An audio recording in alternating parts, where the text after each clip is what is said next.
Does anyone have a question?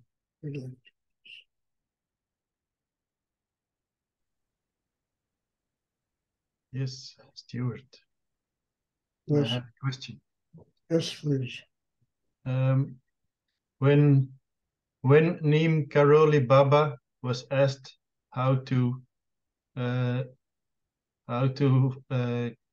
get Kundalini, he said, "Feed the people, clothe people." Huh? Uh, what is the true value of spirituality? Well, I agree with him. I agree with him that, I'm just writing about this actually, that the purpose of Kundalini, uh, yes, it's esoteric and it deals with mystical and things of a higher nature, but nobody can really touch those things, unless they feed the people. And by feeding the people, I mean building themselves inside to become more of a human being. And as that grows inside, as compassion grows, as love grows inside them, they will feed the people. They will service in the world. And at the same time, they're building a system inside that enables them to connect with the mystical, the esoteric, the energy of a higher nature. So it all works together by building one's inner life. Two things happen. You become a servant of the people in your life, and you become a servant of God. And those things are not, they're not, they don't conflict with each other. Mm-hmm. So I agree very much with, I don't know his name, Bob, whatever his name was. I do, because the first thing is building one's humanity. Building your humanity means you learn how to live with unconditional love, with compassion. That will feed the people, Mm-hmm. or at least as many as you're capable of feeding, at any given time in your life. So I agree with him. I don't think there's any conflict with connecting to a higher force in the universe, the mystical, the esoteric, the transcendental, and feeding the people by building yourself, learning how to become more of a human being. It all works together. And I honestly believe in my heart, nobody can master Kundalini or any kind of esoteric meditation until they've mastered themselves.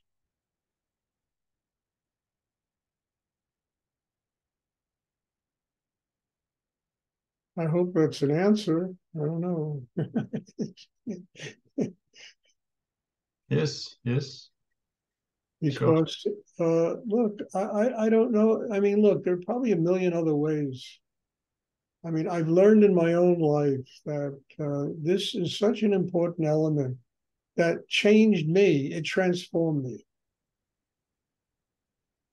Doing these two things at the same time, connecting with spirit, higher energy, the metaphysical world, at the same time, using that energy to develop my own humanity. Because when I was younger, that's what was missing. I mean, I knew about all the esoteric and the Kundalini and all the gods and the whole thing. I was so totally involved. And I once walked into I was 18 years old and I walked into an exhibition accidentally. I didn't even know what was going on at a museum in the Upper West Side of New York. And I happened to be walking by and there was a sign there, exhibition of Tibetan, and I had never seen a tanka before. And I walked into this exhibition and I felt like I was among my brothers and sisters when I saw these paintings. I couldn't believe what I was seeing. So I've been always into that. What was missing in me when I was younger was the human level, the strength to be able to live with unconditional love, the strength to be able to serve people, to serve God, to serve the strength to be a happy person, living here with humility and love. And that combined with the esoteric, you free yourself of your karma, become one with God, you know? Mm-hmm. Yes. Thank you. You're welcome. So I don't know who this teacher is, but I tell him I agree with him 1,000%. Well, he doesn't live anymore. Neem Karoli Baba was the teacher of Ram Dass. Okay. Yeah, I met Ram Dass. He was Yeah, it was his teacher. yeah, I don't know much about him. I don't know much about Ram Dass either, except he wrote a book called Be Here Now. And I absolutely agree with just even the title of the book, Be Here Now, Live in the Moment.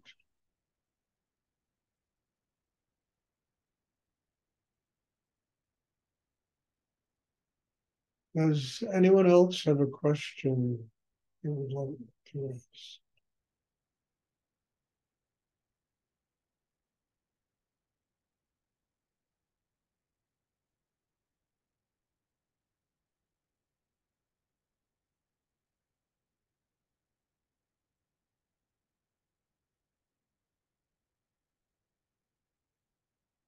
I mean, look, I spent my so many years teaching meditation in prisons and halfway houses and juvenile delinquent centers, running, safe houses for trafficked children in Nepal. I mean, it's been a life of trying to feed the people, trying to do service in the world, It's not easy to do service, especially to do it unconditionally.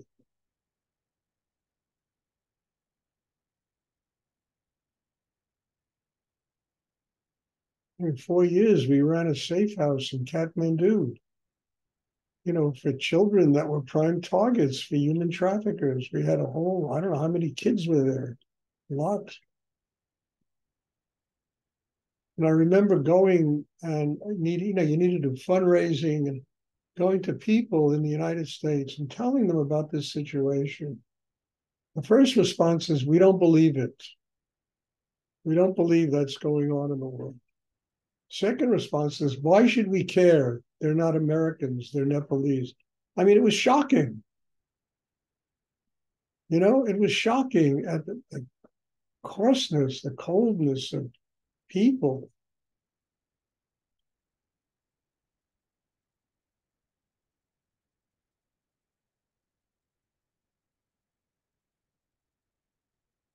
And then ultimately this became, major headlines in newspapers, all this stuff. And I discovered here in the United States, 28 million people are trafficked in the United States. Only in the United States. Forget about the rest of the world. Extraordinary. And how can it not break your heart? I mean, I wrote a book called Little Sisters. The purpose of the book was not to make money. It was to awaken people to this horrible thing that's going on in the world.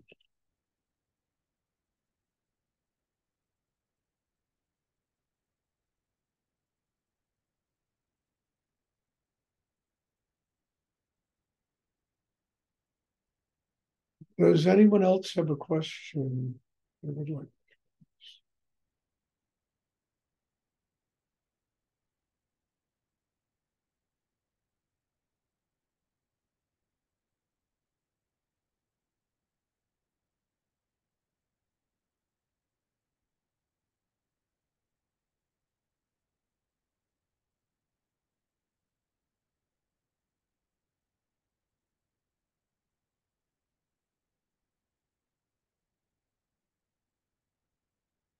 Okay, if there are no more questions, then God bless you all. Thank you. And there'll be a meditation on Sunday. I'm looking forward to seeing everybody. Thank you. Thank you. Thank you, Stuart. You're welcome.